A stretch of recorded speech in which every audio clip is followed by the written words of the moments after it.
Hi everyone.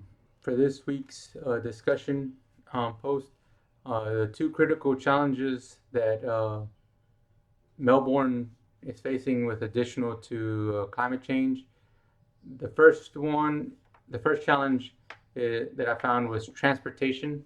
According to an article, growing challenges are disrupting old ways of getting around cities. The city of Melbourne's mobility challenges are well known, and the roads are at their and that their roads are at their capacities, which is due to the increase in privately owned cars and their inefficient uses, um, and which is stemmed from a growth in population. And in the second challenge that Melbourne is facing is an increase in housing costs. In the article "Crisis: The State of Australia's Housing System in 2025," home prices it states that the home prices have increased by about 4.9% in 2024, and the rent has increased. The cost of rent has increased by 4.8% in 2024, and by 1.7% by the early 2025. Um,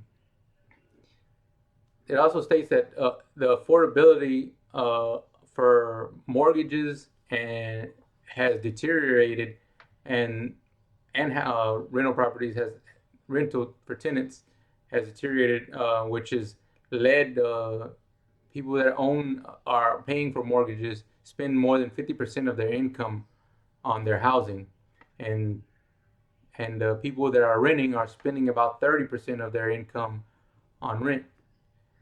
Um, and how Melbourne can uh,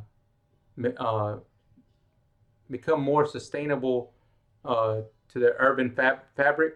Um, for Melbourne, it has been making improvements in their renewable energies and uh, and urban forests to help with climate change, but their urban fabric uh, needs to keep their urban fabric and make it more sustainable. They need to give more attention to the other issues as well.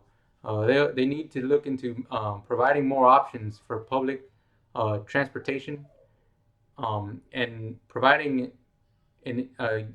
more housing and development, more strategies for their housing developments, um, which, which would affect their resiliency. Melbourne is trying to, according to the city's webpage and the article they wrote, um, they are working to create protected bike lanes, and convert some streets into protected pedestrian priorities shared zones, which is part of their Melbourne's Transport Strategy 2020-30. Um, they in there they also state that they're investing in their trains and trams, um, but I feel like they need to look even further to help their resiliency, um, and improve and to better improve on this.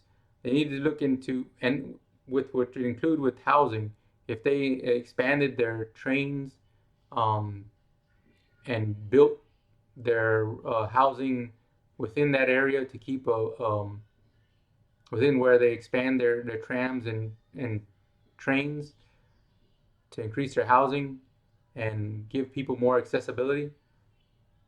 Some of these would help into lowering the cost of housing, and in lowering their carbon footprint, because now more people won't be buying um, private vehicles as much, and will potentially be walking, biking, or riding the public transports.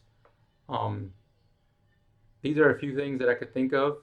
If you guys have anything else that you can provide for me, or any other information, I'll post the links to my sources below this video. But appreciate y'all's time, and hopefully this helps.